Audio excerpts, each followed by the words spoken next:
Hello dear students, जय हिंद, वंदे मातरम। स्वागत है आप सभी का आपके अपने चैनल फिजिक्स टॉपर्स अकेडमी में।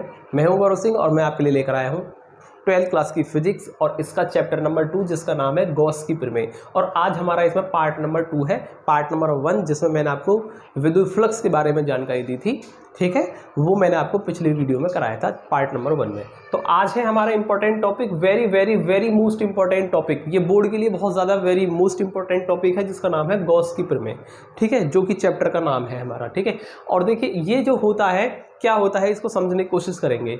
इसमें लिखा है कि किसी बंद पृष्ठ से गुजरने वाला विद्युत फ्लक्स उस पृष्ठ द्वारा घिरे हुए कुल आवेश का 1/ε0 गुना होता है। मतलब क्या है इसका, जैसे कि सपोज कीजिए हमारा एक बंद पृष्ठ है, इस पृष्ठ के अंदर बिंदु O पर हमने प्लस क्यू आवेश रख रखा है। पहली बात तो ये बंद पृष्ठ क्यों लिया है, क्योंकि हमेशा बंद पृष्ठ के लिए ही गॉस की प्रमेय काम करती है।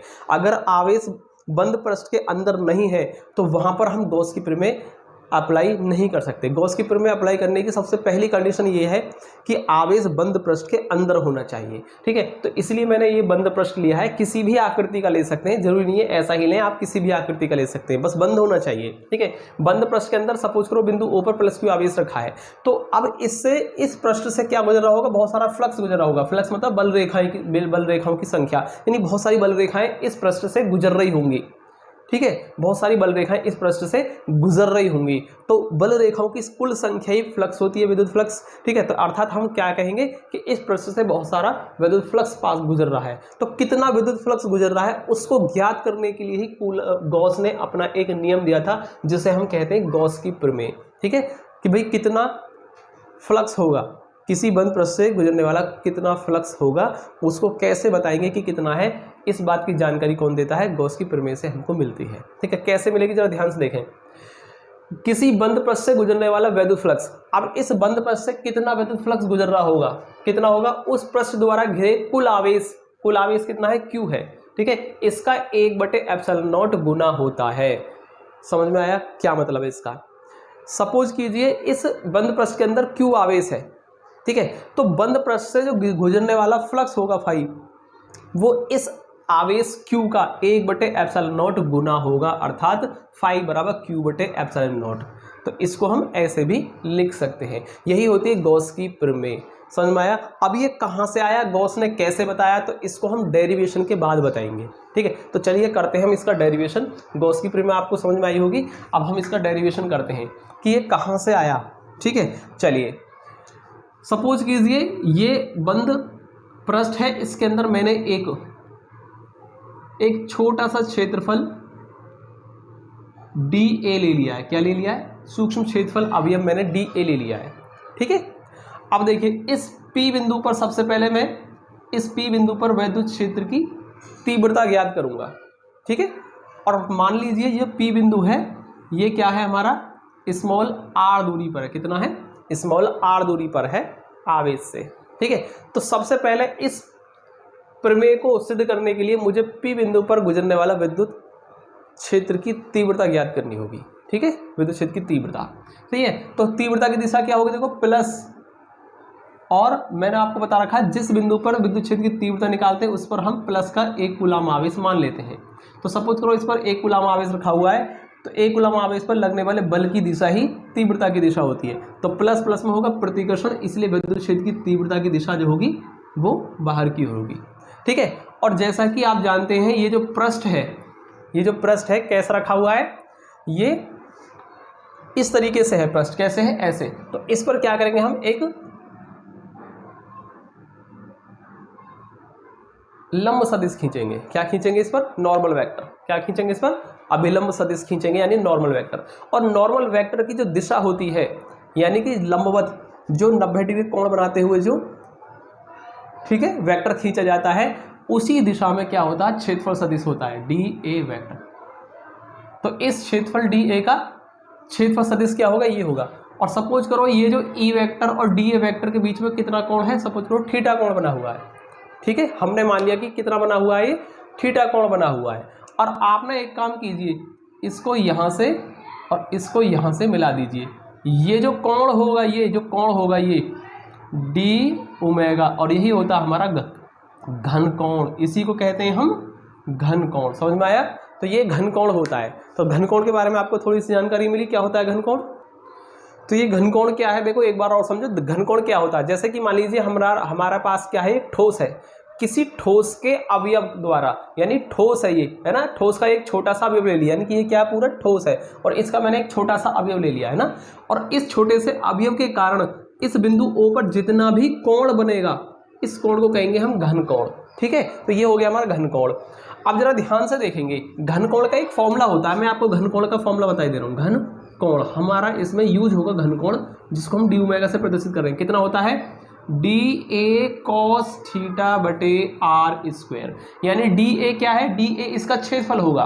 ठीक है, और ये जो थीटा है ना, कोण जो थीटा बन रहा है ये वो थीटा है, यानी डी ए कॉस थीटा पूरा कंपोनेंट हो जाएगा, नहीं कॉस थीटा वाला घटक आएगा। क्षेत्रफल का कौन सा आएगा, डी ए का कॉस थीटा वाला घटक आता है इसमें।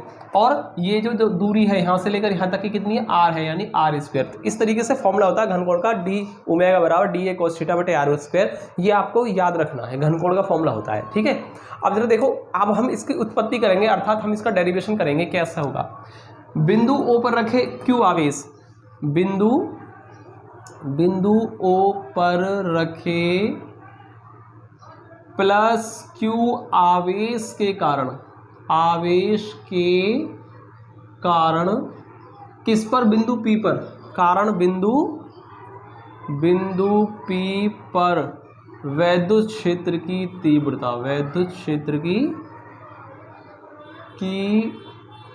तीव्रता। और देखिए दोस्तों, आज थोड़ा सा शाम का टाइम है, देखिए शाम का टाइम है जिस टाइम मैं वीडियो रिकॉर्ड कर रहा हूँ। तो शाम के टाइम आप जानते हैं बच्चों की और इधर उधर की गलियों में बहुत सारी साउंड प्रॉब्लम होती है ना, तो वीडियो में देखो थोड़ा बहुत साउंड हो तो आप ज़्यादा उस पर ध्यान मत देना और सीधे काम पे ही ध्यान देना, क्योंकि जिस टाइम मैं वीडियो बना रहा हूँ इस टाइम बहुत गली में बहुत शोर शराबा सा हो रहा है, तो आप उस पर गौर ना करके सीधे काम पर फोकस कीजिए। ठीक है, वैद्युत क्षेत्र की तीव्रता कैसे निकालते हैं, E बराबर 1/4 पाई एप्सिलॉन नॉट।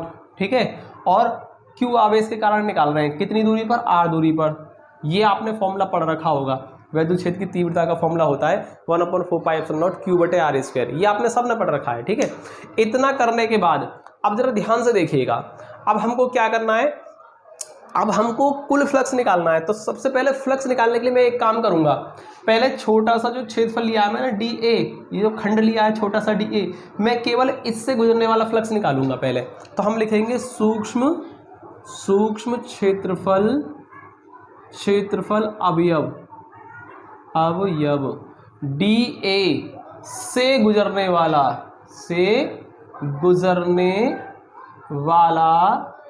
फ्लक्स।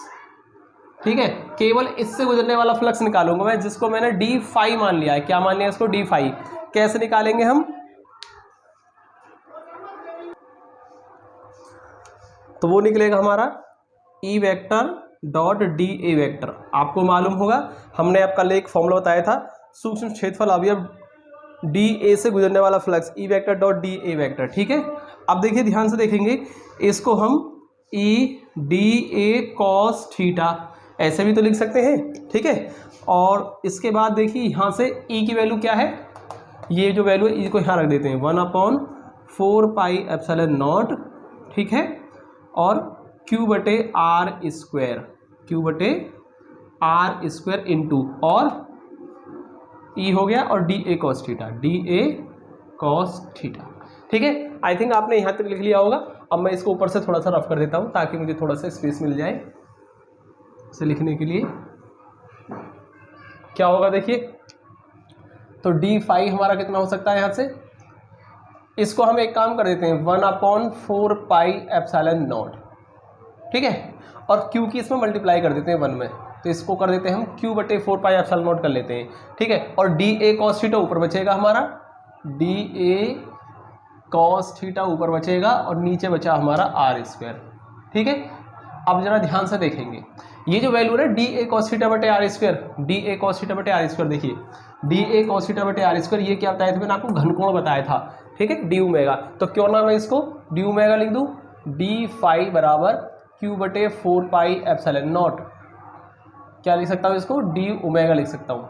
आप लिखेंगे कि डी ओमेगा क्या होता है, हमारा घनकोण होता है, और इसका फॉर्मूला होता है डी ए कॉस थीटा बटे आर स्क्वायर।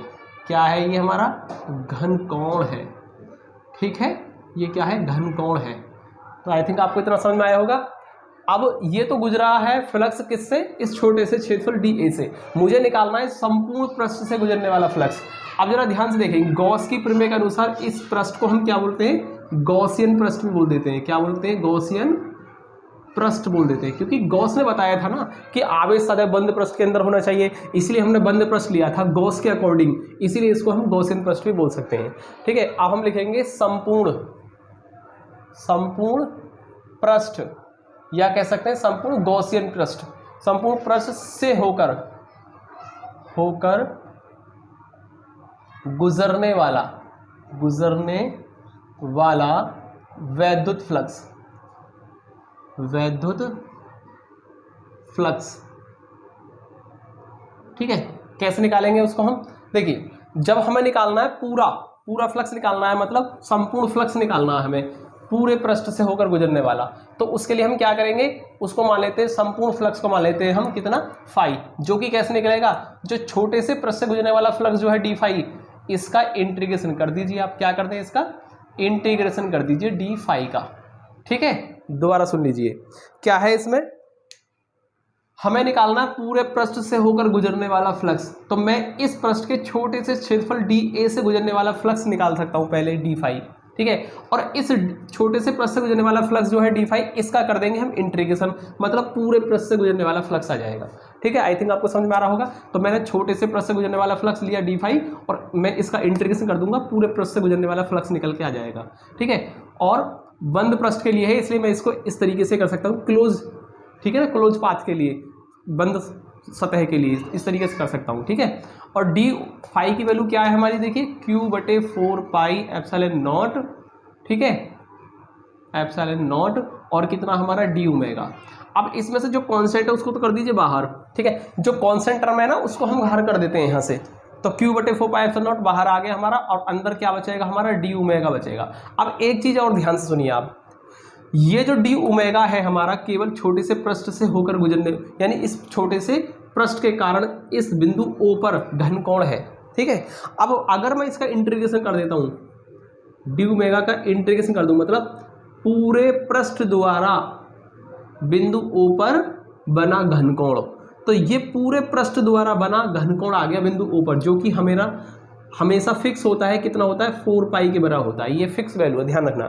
संपूर्ण पृष्ठ के कारण अगर हम बिंदु O पर घनकोण निकालेंगे तो वो क्या आएगा, हमारा 4 पाई आता है हमारा। ठीक है, कितना आता है हमारा, वो 4 पाई आता है। इसका मतलब क्या है, संपूर्ण पृष्ठ द्वारा बिंदु O पर बना घनकोण। ठीक है, और ये होता है हमारा 4 पाई, इसीलिए ये इंटीग्रेशन डी ओमेगा को मैं क्या लिख सकता हूँ, 4 पाई लिख सकता हूँ।